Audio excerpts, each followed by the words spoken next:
भूल भुलैया याचे मूळ लेखक आहेत हेमंत एदलाबादकर आणि रंगावृत्ती दिग्दर्शन आणि प्रकाश केलेले कुमार सोहनी यांनी. आता कुमार सोहनी हे खूप मोठं नाव आहे मराठी इंडस्ट्रीमधलं आणि त्यांनी हे नाटक जे काही दिग्दर्शन केले आहे ते त्याबद्दल मी बोलणारच आहे. आणि याचे सूत्रधार आहेत विजय सूर्यवंशी आणि कलाकार आहेत प्रिया लक्ष्मीकांत बेर्डे, साहिल देसाई, परिणिती पावसकर, आरती सोळंकी, आमिर तडवळकर, आशुतोष घोरपडे आणि विजय सूर्यवंशी हे कलाकार आपल्याला या नाटकात बघायला मिळणार आहेत. भूल भुलैया. आता भूल भुलैया टायटल जे आहे ते हिंदी चित्रपट जो आला होता जो खूप चालला, फेमस झाला, खूप त्याने गल्ला केला. भूल भुलैया यांनी खूप हवा केली होती.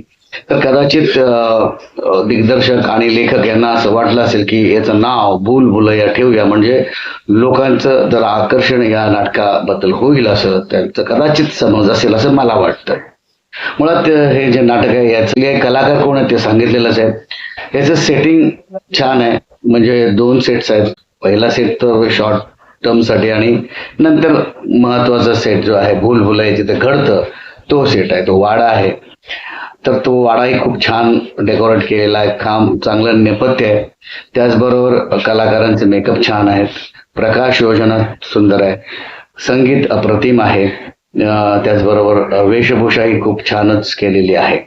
तर ही बाजू आहे आणि एवढी मोठी टीम घेऊन निर्माते उतरलेले आहेत. खर तर खर्च जास्त आहे पण तरी सुद्धा निर्माता जम के काम कर रहे हैं भाई असं म्हणायला काही हरकत नाही. कारण एवढी मोठी टीम घेऊन एवढा मोठा ह्यूज सेट आणि सगळं एकंदरीत प्रोडक्शन व्हॅल्यू खूप आहे या नाटकाची. आणि प्रोड्युसर त्याचे प्रयोग लावत आहेत. काल शिवाजी मंदिरचा प्रयोग बघितल्यानंतर मला असं याचा रिव्ह्यू करायची इच्छा झाली. प्रिया बेर्डे एक मेन ऍक्टरेस आहेत या नाटकाच्या, ज्यांच्यावर हे नाटक खरंतर तग धरतं. आणि प्रिया बेर्डे असल्यामुळे त्याला नाव आहे, त्यामुळे त्या नावाचा फायदा होतो प्रेक्षक येण्यासाठी. त्यामुळे त्यांचा जो रोल आहे तो खूप महत्वाचा आहे. एक सेंट्रल कॅरेक्टर प्रिया बेर्डेंचा असल्यामुळे त्यांच्या भोवती हे नाटक फिरतं आणि त्यांच्या सोबत जे कलाकार आहेत ते त्यांना जबरदस्त साथ देताना आपल्याला या नाटकात दिसतात. मुळात हे नाटक भूल भुलैया बोलल्यानंतर की अरे बापरे काहीतरी हॉरर असेल, सस्पेन्स असेल, खूप काहीतरी वेगळं नाटक आपल्याला बघायला मिळेल. तसं मिळतंय कारण जी दिग्दर्शकांनी म्हणजे कुमार सोहनी यांच्यासारखे मातब्बर दिग्दर्शकांनी हे नाटक डिरेक्ट केलंय त्याच्यामुळे जास्त आपल्याला उत्कंठा वाटते की तुला हे नाटक आपण बघायला हवं आणि काय पुढे घडेल या नाटकामध्ये ते बघण्यासाठी हा प्रेक्षक डेफिनेटली आतुरलेला असतोच. याच्यामध्ये गिमिक्स आहेत छान, जे आपण 80च्या दशकात नाटकांमधून बघितले तशाच प्रकारचे काही गिमिक्स इथे वापरले गेलेले आहेत. त्याचबरोबर ह्या नाटकाची कथा खूप थिन पॉइंटवरती चालते आणि त्या कथेमधून वाडा, मग भूत आणि ह्या सगळ्या गोष्टी आपल्याला बघायला मिळणार. एक अंदाज येतो कारण की ज्या पद्धतीचं पोस्टर डिझायनिंग आहे त्यामुळे एक आयडिया येते की याच्यामध्ये जरा भूत आपल्याला सगळं बघायला मिळणार आहे. अशा मेंटॅलिटीने प्रेक्षक थिएटरमध्ये येतो. कथा प्रिया बेर्डे ज्या आहेत त्या एक समाजसेविका आहेत, मुलांसाठी काम करतात, अनाथ मुलांसाठी, आणि मग त्यांच्यासाठी त्यांची धडपड असते पण त्यांच्या हातून ती एक जागा जाते. त्याच्यामुळे आता ते वाड्यामध्ये शिफ्ट होण्याचा विचार करतात. त्याच्यात प्रमुख भूमिका ज्या लहान मुलांनी केलेल्या आहेत त्या म्हणजे लहान इन द सेन्स युवा तरुण जे आहेत. तर ही 2 तरुण जे आपल्याला या नाटकात दिसतात, म्हणजे तरुण आणि तरुणी फार छान आणि खूप कॉन्फिडेंटली काम करताना आपल्याला या नाटकातून दिसत. तसे सगळ्याच कलाकारांनी अप्रतिम काम केलेलं आहे आणि छान बंदिस्त नाटक आहे. कुमार सोहनींनी हे नाटक त्यांच्या स्टाईलने बसवले. कुमार सोहनी या नाटकाचे दिग्दर्शक आहेत आणि त्यांच्याकडून खूप अपेक्षा आहेत. त्यामुळे नाटक बघायला जाताना एक मेंटॅलिटी बनते की कुमार सोहनींचं नाटक आहे, अप्रतिम सगळं काय बघायला मिळेल. नाटक खूप छान आहे, खूप त्यांच्या पद्धतीने बसवलेलं आहे. काही सीन्स जे आहेत ते थोडेसे लेंदी वाटले, ज्याच्यामुळे त्याचा इम्पॅक्ट येत नाही. जो भूत आणि याचे यायला पाहिजे ते येत नाही फारसं. म्हणजे काही ठिकाणी खूपच अप्रतिम त्यांनी बसवलेलं आहे नाटक आणि सगळ्यांकडून खूप छान काम करून घेतलेलं आहे. म्युझिक चांगलं केलंय. एकंदरीत दिग्दर्शकाच्या बाबतीत जर म्हणायचं झालं तर खूपच छान डिरेक्शन केलंय. आणि कुमार सोनीची एक स्टाईल आहे आणि त्यांचं एक नाव आहे आणि त्या नावाला त्यांनी साजेसं काम केलेलं आपल्याला दिसतंय या नाटकातून. म्हणजे प्रिया बेर्डे यांच्यासारख्या कलाकारांना घेऊन त्याचबरोबर नवोदित कलाकारांना एकत्र करून हे नाटक बांधणं सोपी गोष्ट नव्हती.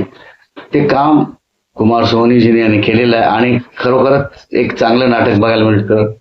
भूत, गिमिक्स आणि लाइटिंग, म्युझिक याने खूप परिणाम झालेला आहे या नाटकामध्ये. सेट चांगले आहेत, सेटचं डिझाईन खूप छान आहे आणि कलाकारांच्या बद्दल जर सांगायचं तर कलाकारांनी उत्तम काम केलेलं आहे सगळ्यांनीच. प्रिया बेर्डे ह्या सेंट्रल कॅरेक्टर आहेत या नाटकाचे आणि या नाटकाची मजबूत बाजू सुद्धा ते आहेत आणि त्यांनी खूपच छान काम केलंय. पण कुठे कुठे मला थोडं असं वाटलं की त्यांच्याकडून आणखीन छान काम करून घेता आलं असतं. काही स्पॉट्स मध्ये त्यांची सोलोलोकीज आहेत किंवा ते नरेट करतात नाटक, तेव्हा आणखीन इम्पॅक्ट यायला पाहिजे होता असं मला वाटतं. पण प्रिया बेर्डे असल्यामुळे प्रिया बेर्डेजींनी ज्या पद्धतीने तो रोल केलाय तो खूपच इज रोल केलाय. खूप छान पद्धतीने त्यांनी तो साकारलाय. त्याचबरोबर आशुतोष घोरपडे यांनी डबल रोल केलाय. आशुतोष हा एक उत्तम माणूस आहे, उत्तम नट आहे आणि त्यांनी ज्या पद्धतीत दोन्ही कॅरेक्टर्स दाखवलेत ते खूपच अप्रतिम आहेत. आरती सोळंकी आतापर्यंत आपण कॉमेडीमध्ये पाहिलं, शिट्टी वाजली, गाडी सुटली, जी काय गाडी सुटलेली आहे त्यांची ती आपल्याला ह्या नाटकांमध्ये बघायला मिळतं. खूपच छान काम केले त्यांनी. डबल रोल आहे त्यांचाही. दोन्हीमध्ये व्हेरिएशन्स वेगवेगळे त्यांनी दाखवलेत. सूर्यवंशी, विजय सूर्यवंशी हा एक जुना जाणकार नट आहे. हवं तसं प्लॅटफॉर्म त्याला मिळालं नाही आणि ह्या नाटकात त्याला हे सगळं करायला मिळालंय असं मला वाटतं. कारण की या पद्धतीने त्याने खूप इज काम केलं, खूप छान पद्धतीनं आपलं कॅरेक्टर पोर्ट्रे केलंय. आणि दुसरी गोष्ट म्हणजे सहज अभिनय करणं सहज शक्य नसतं, ते त्यांनी केलेलं आहे. त्याचबरोबर दोन मुलं जी तरुण आहेत त्या दोन्ही म्हणजे मुलगी आणि मुलगा ह्या दोघांनी खूप सराईत, खूप इज, असं वाटतं की हे त्यांचं 25-26वं नाटक असेल. एवढं छान पद्धतीनं त्यांनी आपलं काम केलंय. खूप छान इझिली त्यांनी सगळ्या सीन्स मध्ये त्यांच्या जे वाट्याला आलं ते त्यांनी खूप अप्रतिमपणे केलेलं आहे. खूप छान अभिनय आहे. हे नाटक तुम्हाला 2 तास खेळून ठेवतं, तेव्हा अवश्य हे नाटक बघा. कारण हल्ली ट्रेंड नाही आहे, तसा ट्रेंड नसताना सुद्धा प्रोड्युसरने ही हिंमत केली आणि हे नाटक रंगभूमीवरती आणलेलं आहे आणि ते तुमच्यासाठी आणलंय. तर अवश्य जाऊन हे नाटक बघा. खूप छान नाटक आहे. कुठे कुठे असे शॉकिंग ट्रीटमेंट्स दिलेले आहेत. म्युझिक अप्रतिम आहे आणि कलाकारांनी जेवढं दिग्दर्शकांनी सांगितलं ते सगळं इमाने ऐतवारे करताना आपल्याला या नाटकातून कलाकार सगळे दिसतात. आणि खरोखर सांगतो तुमचे पैसे वसूल होतील. नाटक बघा, अवश्य जा नाटक बघायला. कारण की भूल भुलैया, फक्त टायटल भूल भुलैया हे पिक्चरचे ऍडव्हान्टेज घेण्यासाठी दिलं की काय आय डोंट नो. त्याच्यात तसं भूल भुलैया काही नाहीये. नाटक वेगळं आहे, भूताखेताचं नाटक आहे आणि तिथे त्या वाड्यामध्ये काय काय घडतं, तो वाडा कोणाचा आहे, त्या वाड्यामध्ये काय घडलं होतं, तो वाडा बंद का होता, असे अनेक प्रश्न आहेत. त्या प्रश्नांची उत्तर तुम्हाला हे नाटक बघताना मिळेल. हे नाटक भूताचं आहे, त्याच्यात तिकडे कोण जात नाही. तिथे एक वॉचमॅन आहे, तो वॉचमॅन खूप खतरनाक आहे. वॉचमॅन खूप खतरनाक म्हणजे आम्ही तडवळकरने त्याच्या देहबोली, त्याची हाईट आहे, त्याची एक पर्सनॅलिटी आहे. त्या पर्सनॅलिटीचा दिग्दर्शकांनी खूप छान वापर केलेला आहे आणि आमिरने खूपच कॉन्फिडेंटली हा रोल केलाय. तो वाटतो कोण वाटतो ते मी आता सांगणार नाही. तुम्ही नाटक बघा म्हणजे तुम्हाला कळेल आमिर तडवळकरने काय काम केलंय आणि तो कोण आहे. त्यामुळे सगळे कलाकार उत्तम होते.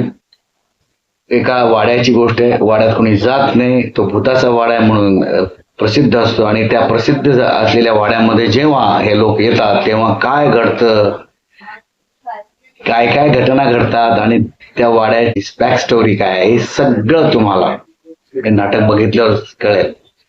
आणि कसला भूलभुलैया आहे हे तुम्हाला हे नाटक बघितल्यानंतर अवश्य बघा. नाटक खूप सुंदर आहे, खूप छान डिरेक्शन आहे, खूप चांगलं प्रोडक्शन आहे आणि प्रोड्युसरला हॅट्स ऑफ. भेटूया. धन्यवाद.